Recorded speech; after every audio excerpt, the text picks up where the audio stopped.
हे WhatsApp guys, welcome back once again. दोस्तों, आज की कहानी जो एक्सप्लेन करने जा रहे हैं वे असल में एक साधारण लड़की की संघर्ष की दस्ता है। कैसे वे अपनी छोटी बहन के लिए सब कुछ करने को तैयार हो जाता है और जब किस्मत किसी का साथ देती तो वो उसे राख से राज बना देती। जिस नाम का लड़का जो कि छोटी से घर में अपनी छोटी बहन टॉम के साथ रहता है, उसका टॉम के अलावा और कोई नहीं है, क्योंकि सालों पहले उनकी मॉम की मौत हो गई और वही उसके डैड उन्हें अकेले छोड़कर चले गए। जिसके बाद से जिम एक मोबाइल रिपेयरिंग शॉप चलाता और उसे जो भी पैसे वे कमाता है उसे अपनी छोटी बहन की सारी ज़रूरतों को पूरा करता है। कुछ इसी तरह से उसकी ज़िंदगी गाड़ी चलती रहती है, पर एक दिन उसका एक्सीडेंट हो जाता है, यानी कि उनकी गाड़ी रुक जाती है। जब जिम को पता चलता है कि उसकी बहन की तबीयत बहुत ख़राब है, उसने फ़ौरन हॉस्पिटल बुलाया जाता है, जहाँ उसे पता चलता है कि टॉम के दिल में छेद है। उन्हें फ़ौरन उसका इलाज करवाना होगा, वरना हालत और बिगड़ सकती है। अभी तक तो सब ठीक था, क्योंकि जिम तो ऑपरेशन के लिए राज़ी हो जाता है, पर जब वह उसके पैसे सुनता है तो उसके होश उड़ जाते हैं, जो कि तकरीबन लाख था। इतने पैसे उसने आज तक कभी रियलिटी में देखे नहीं थे। आखिर कैसे वे अपनी बहन का इलाज करवा पाएगा। जब वे घर जाता तो टॉम उसकी राह देख रही थी। वो उसे झूठ बोलता है कि वे शॉप से आए, पर आज वे जितनी भी बात करता हर बात पर इमोशनल हो जाता। टॉम नादान थी, इसलिए उसे ज़्यादा कुछ समझ नहीं आता, लेकिन जिम ने ठान लिया था कि वे कैसे भी करके अपनी बहन का इलाज तो करवा कर रहेगा, चाहे उसे कुछ भी क्यों ना करना पड़े। यही सोचते सोचते सुबह हो जाती है। वह अपनी दुकान के लिए निकलने लगता है, पर इतने में उसके पास उसके दोस्त का कॉल आता है, तो उसे अपने वेयर हाउस में आने को कहता है, उसे कुछ दिखाता है। अब जिम भी सोच में पड़ जाता है कि ऐसा क्या है वहाँ। वेयर हाउस पहुँचने पर उसका दोस्त उसे 1 लाख मोबाइल फ़ोन का स्टॉक दिखाता है और बताता है कि ये अभी कुछ दिन पहले ही इटली से यहाँ पर आए हैं, पर इन सारों में कुछ ना कुछ दिक्कत है। जो इसको एक्सपोर्ट करता है वो अभी इस समय जेल में है और मेरे पास एक आइडिया है। जिम पूछता है कि क्या, तो कहता है कि अगर तुम मुझे अभी 1 लाख युआन दे दो तो मैं तुम्हें ये सारे फ़ोन दे दूँगा, जिसके बाद तुम इसको ठीक करके बेच सकते हो, जिससे तुम्हें अच्छा प्रॉफिट होगा। अब जिम को भी ये सही लगता है, लेकिन उसके पास इतने पैसे नहीं हैं कि वे इन्हें एक साथ खरीद सके, और इसलिए वे सिर्फ एक ही मोबाइल खरीदता है और घर आ जाता है। जब टॉम के सो जाने के बाद वे उस फ़ोन को सुबह तक लगा रहता है और फाइनली उसे चलने लायक बना देता है। इसके बाद वो उसे एक शॉप पर ले जाता है, जहाँ सेकंड हैंड मोबाइल फ़ोन को बेचा जाता है, जहाँ वहाँ जाकर वो उसे बेच देता है, जिसके बदले में उसे पैसे भी मिल जाते हैं। और जब टम उन सारे मोबाइल फ़ोन के प्रॉफिट को कैलकुलेट करता है, जो कि पूरे 1 लाख रुपये बन रहे थे, अगर सब कुछ सही हुआ तो वो इन पैसों से टॉम का इलाज करवा सकेगा। लेकिन सबसे पहले उसे पैसों का इंतज़ाम करवाना होगा, जिसके लिए वे अपनी शॉप को गिरवी रख देता है और बैंक से लोन लेता है और फिर जाकर उन सारे फ़ोन को एक साथ खरीद लेता है। अब उसका काम था एक एक करके वे सभी को बेच देना और उन पैसों को इकट्ठा करना। जब अगले दिन वो फ़ोन बेचने के लिए जाता है तो वहाँ उस दुकानदार को बताता है कि इस फ़ोन को मैंने ठीक कर दिया है, पर उसे तो यकीन ही नहीं हो रहा था, क्योंकि वो फ़ोन पूरे एक नए फ़ोन की तरह लग रहा था। जिसके बाद जिम उस सारी बातें बताता है कि कैसे उसके पास 1 लाख इसी कंपनी के सेकेंड हैंड फ़ोन है, जिससे छोटी मोटी खराब या है तो वह दुकान वाला उसे एक आइडिया देता है कि वह उसे हर दिन लगाकर एक फ़ोन दे, जिसके बदले में जो भी प्रॉफिट होगा वो उसे देगा और उसे ऐसे हर नई दुकान पर नहीं जाना होगा। जिम को ये डील सही लगती है, इसलिए वह हाथ मिला लेता है और फ़ोन को जल्दी जल्दी ठीक करने की कोशिश करता है। कुछ दिन ऐसे ही बीतने लगते हैं। अब उसके पास अच्छे खासे पैसे आना शुरू हो गए थे, जिससे वे टॉम को अच्छे कपड़े दिलवा है। दोनों ही बहुत खुश थे, लेकिन इनकी खुशी को सूरज बहुत ही जल्दी डूब जाता है, क्योंकि कुछ टाइम के बाद गवर्नमेंट एक रूल पास करती है, कोई भी आदमी किसी को सेकंड हैंड फ़ोन ना तो बेच सकता है और ना ही खरीद सकता है। अब जिम जब फ़ोन को बेचने के लिए जाता है तो वह दुकानदार उसे साफ साफ खरीदने से मना कर देता है। आखिर क्यों वो अपना नुकसान करवाएगा। जिम को अब कुछ समझ नहीं आ रहा था, क्योंकि अब तो उसे अपनी दुकान भी गिरवी रख दी, जिसकी EMI उसे हर हफ्ते देनी है। ऊपर से उसका घर का रेंट भी उसे कई महीनों से जमा नहीं किया। सबसे बड़ी दिक्कत है टॉम की तबीयत, जो कि दिन ब दिन बिगड़ती जा रही है। उसे कुछ समझ नहीं आता कि आखिर वो करे तो करे क्या। 1 लाख फ़ोन उसके लिए कबाड़ का सामान हो गया। उसके पूरे पैसे कहीं डूब न जाए और यही डर उसे सताना शुरू कर देता है। पर तभी उसे एक आइडिया आता है। वो अगले दिन उसी मोबाइल फ़ोन बनाने वाली कंपनी में ही सीधा चला जाता है और वहाँ के मैनेजर से बात करता है। उसे बताता है कि मेरे पास आपकी कंपनी के 1 लाख सेकंड हैंड फ़ोन है। मैं जानता हूँ कि आप ना तो उसे खरीद सकते हैं और ना ही बेच सकते हैं, लेकिन अगर आप उसके पार्ट को कंट्री के बाहर सेल करेंगे तो इसके बदले में आपको अच्छा प्रॉफिट मिलेगा। मैनेजर कहता है कि ये पॉसिबल नहीं है, क्योंकि हर एक पार्ट को निकालने टाइम कहीं नहीं है, कहीं कुछ ना कुछ गड़बड़ हो जाती है, जिसके बाद वे किसी काम के नहीं रहते। लेकिन जिम को खुद पर भरोसा था। वह कहता है कि ऐसा कुछ नहीं होगा, मैं इसे बहुत ही बारीकी से करूँगा और एक भी पार्ट ख़राब नहीं होगा। तो मैनेजर बोलता है, ठीक है, तुम उन पार्ट्स को निकालो और क्वालिटी टेस्ट के लिए भेज दो। जब रिपोर्ट आ जाए तो मुझे आके बता देना। जिम बहुत खुश होता है और फ़ौरन अपनी दुकान पर जाकर काम पर लग जाता है, लेकिन आए दिन उसके पास लोन रिकवरी वाले आते रहते, क्योंकि उसे एक भी EMI नहीं भरी थी अभी तक। अगर ऐसा ही चलता रहा तो कुछ महीनों में वे अपनी दुकान खो देगा। पर वे फिर भी उसी फ़ोन को बनाने में लगा रहता है और 3 रातें जगने के बाद फाइनली वे अपने एक फ़ोन के सारे पार्ट्स को बाहर निकाल लेता है, जिसके बाद वे क्वालिटी टेस्ट के लिए भेजता है। तो दिन बाद जब रिपोर्ट आती है तो उसे देखकर वे बहुत ही ज़्यादा खुशी होती है, क्योंकि उसके सारे पार्ट काम कर रहे थे।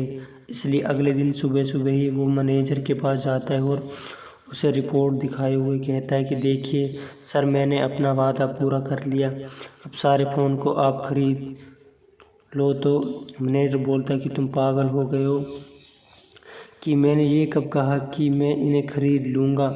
मैंने बस इतना बोला कि मुझे आकर बता देना कि ये तुम्हारा काम हो जाए। अब ये बात सुनकर जिम को बहुत गुस्सा आता है और वह सीधा जाकर मिलता है उस कंपनी के मालिक से, जिसका रास्ता रोककर वे उसे बात करने की कोशिश करता है, लेकिन उसकी ट्रेन छूट रही थी। इसलिए वह जाकर अपनी कार में बैठ जाता है और जिम से कहता है कि वह वापस आकर उससे बात करेगा, लेकिन जिम के पास कहाँ इतना समय है। इसलिए वह अपने रेलवे स्टेशन की ओर भागना शुरू कर देता है और इसी चक्कर में उसे काफ़ी चोट भी आती है, लेकिन वह फिर भी गिरते पड़ते जैसे तैसे करके उस सीट पर जाकर बैठ जाता है जिसके सामने कंपनी का ओनर बैठा था, और वह उसे अब आराम से अपनी बातें बताता है। उनकी बातें और उसके हुनर को देखकर ओनर उसकी काफ़ी तारीफ़ करता है और उसे हौसले की दाद भी देता है, पर वह उसे साफ साफ मना कर देता है कि वह उसके फ़ोन को ख़रीद नहीं सकता, क्योंकि वह गैर कानूनी है। पर हाँ, अगर वे उनके सारे पार्ट्स को निकालकर क्वालिटी टेस्ट में पास करवा ले तो वे उन्हें खरीद सकता है। पर याद रहे, ऐसा करने के बाद वो उसकी कोई मदद नहीं करेगा, सब कुछ उसे खुद ही करना होगा। अब अगले स्टेशन पर जिम उतरकर सोचने लगता है कि क्या ये मुमकिन है, क्योंकि ना तो उसके पास पैसे हैं और ना ही कोई टीम, ना कोई मशीन। अकेले वो इतने फ़ोन को कैसे ठीक कर सकता है? अगर करने बैठो तो सालों लग जाएंगे, पर उसके पास कोई ऑप्शन भी तो नहीं है। वो टॉम को स्कूल से लेकर वापस आता है तो वहाँ वे अपने बड़े भाई की चोटों को देख लेती है। उसे आज सुबह सुबह लगी थी। जिम मुँह से कुछ नहीं छुपाता था, पर टॉम कहती कि अगर आज माँ होती तो आपको बहुत डांट कर आपको कुछ हो गया तो मेरा क्या होगा? कभी अपने इस बारे में सोचा है? जिम कुछ नहीं बोलता, लेकिन उसकी आंखों में आंसू आ जा रहे थे, जिन्हें वे छुपा लेता है और घर आ जाता है, जहाँ पर टॉम उसकी चोटों पर दवाइयाँ लगाती है। वहीं जिम चुपचाप बैठा रहता है, यही सोचता रहता है कि आखिर वे इतने बड़े काम को अंजाम कैसे दे। उसे एक टीम की ज़रूरत है और किसी भरोसेमंद इंसान की भी, जिसके लिए अगले दिन वह अपनी पड़ोसी यूंग के पास जाता है, जो अपने बूढ़े पिता के साथ रहता है। अब यहाँ जिमो ने कुछ बताता है, लेकिन यूंग का कहना था कि अगर ये काम नहीं हुआ तो वह सब कुछ खो देगा। पर जिम के लिए सबसे बड़ी चीज़ है उसकी बहन। अगर उसने उसे खो दिया तो वह खुद को कभी माफ़ नहीं कर पाएगा। यूंग से कहता है कि आपने हमारा बचपन देखा है, खुद से ज़्यादा मैं आप पर भरोसा करता हूँ, इसलिए मैं आपके पास आया हूँ। मेरे पास बस 6 महीने का समय बचा हुआ है ताकि मैं टॉम का इलाज करवा सकूँ और मुझे ये रिस्क उठाना ही पड़ेगा। उसकी कहानी सुनकर यून मान जाता है, जिसके बाद जिम अपनी दुकान और अपनी स्कूटी को बेच देता है ताकि वे अब किसी ऐसी जगह को रेंट पर ले सके जहां उन्हें 1 लाख फ़ोन को रखकर ठीक कर पाए। लेकिन अब उन्हें कुछ लोगों की ज़रूरत है, कुछ ऐसे लोग जिन्हें पैसों से ज़्यादा जिम के ऊपर भरोसा है। वो आने वाले दिनों में उन्हें सारे पैसे दे देगा, पर फिलहाल उन्हें थोड़े पैसों में ही काम करना पड़ेगा। पहले तो ये दोनों एक जगह का बंदोबस्त करते हैं, उसके बाद ये एक सिंगल मदर के पास जाते हैं, जिसके बारे में यूंग ने जिम को बताया था। वो एक कैफ़े में काम करती है और उसे टेक्निकल चीज़ों के बारे में अच्छी जानकारी है, और जब जिम उसे मिलता है तो वह तुरंत मान जाती है। फिर वो एक और आदमी से मिलता है जो अभी अभी जॉब हुआ है, और आखिर में जाकर वो एक लड़के को हायर करता है जो कि एक गेमर भी होता है। वो अपने दोस्तों को भी साथ में जॉब पर रखने की बात करता है और जिम मान जाता है, और फिर पूरी टीम काम पर लग जाती है। लेकिन जब जिम के कुछ बूढ़े नेबर को पता चलता है कि टॉम के पास बहुत कम दिन बचे हैं, तो वे खुद उसकी मदद करने के लिए आ जाता है।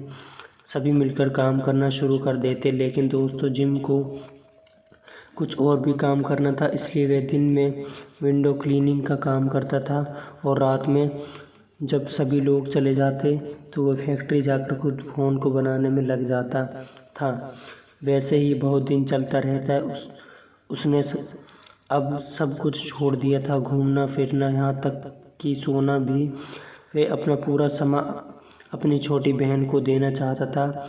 उसके लिए वे सब कुछ करने को तैयार था, बस वे कैसे भी करके उन 1 लाख फ़ोन इकट्ठा कर सक। अब एक दिन उसी गेमर लड़की की शादी हो जाती, जिससे जिम अकेले बैठा हुआ था, कुछ सोचता रहता कि तभी उसके पास यूं आकर बैठ जाता और उसे एक सवाल करता, ये सब हो जाने के बाद तुमने खुद के बारे में क्या सोचा है? जहाँ जिम की ज़ुबान पर एक ही काम था, टॉम वो जो कुछ भी कर रहा है बस उसके लिए कर रहा है और आगे भी करता रहेगा। वे उनको बताता है कि जब उसकी माँ की मौत हुई तो उन्होंने उसे वादा किया कि वे अपनी छोटी बहन को ज़्यादा से ज़्यादा पढ़ाए। वो भले ही कुछ स्कूल ना जा पाए, लेकिन उसे ज़रूर भेजेगा। उसकी बातें सुनकर यूंग समझ जाता है कि उसके लिए उसकी छोटी बहन कितनी मायने रखती है।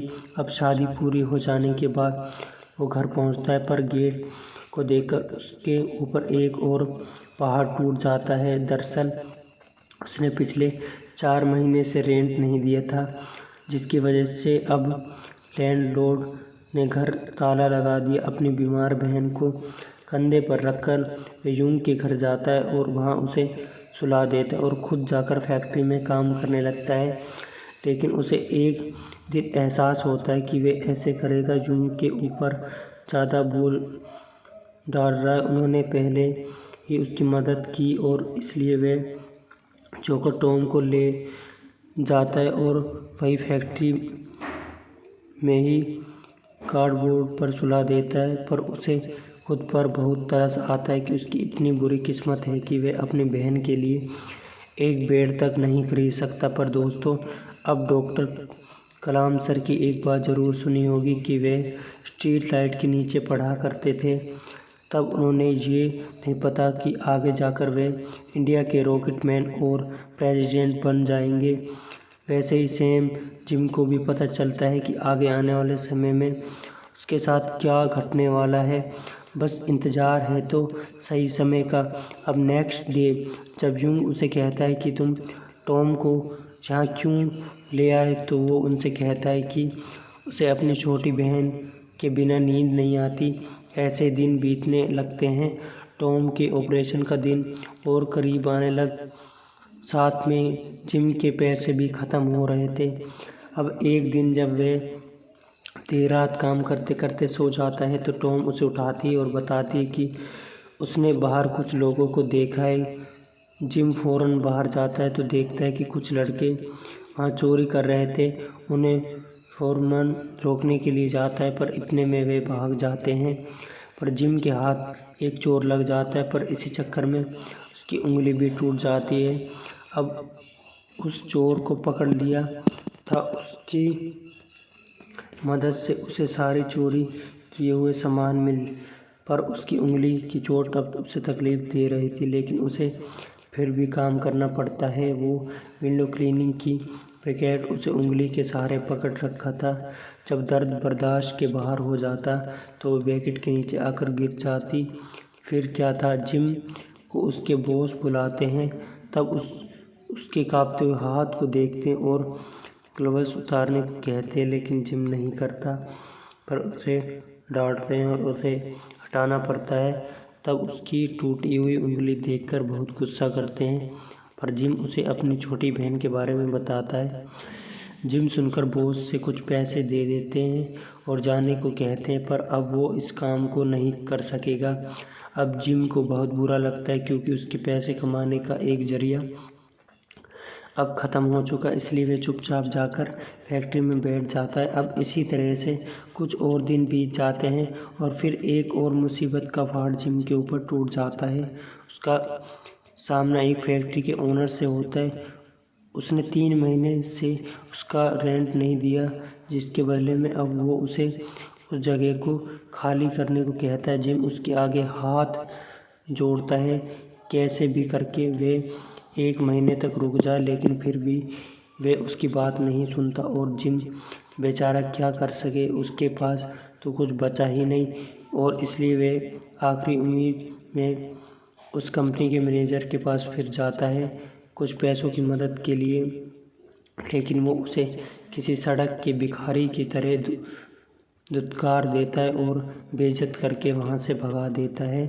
तेज़ बारिश में खड़ा जिम यही सोचता रहता है, क्या वे अपनी माँ से किया हुआ वादा पूरा नहीं कर पाएगा? आखिर क्यों भगवान सिर्फ गरीब और लाचार लोगों को ही परीक्षा लेते हैं?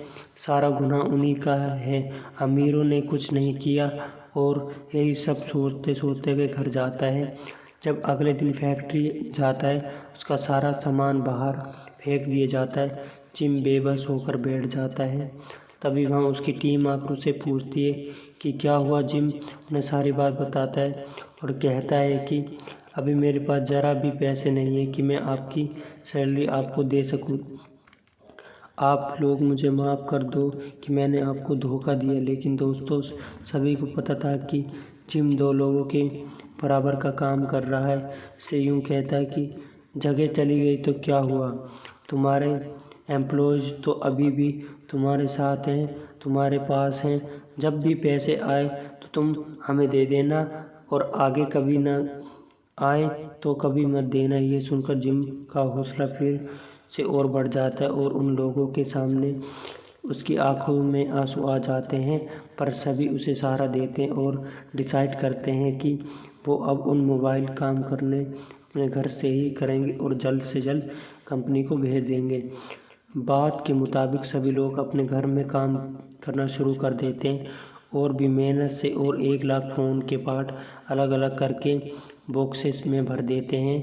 फिर आखिरकार वो दिन आ जाता है जब उन्हें उन पार्ट्स को कंपनी में भेजना था टेस्टिंग के लिए, जिसके बाद उन्हें पता चलेगा कि उनकी मेहनत रंग लाई है या नहीं। यहाँ जिम बहुत ही नर्वस था, क्योंकि ये उसकी अकेली ही मेहनत नहीं है, बहुत सारे लोग इससे जुड़े हैं।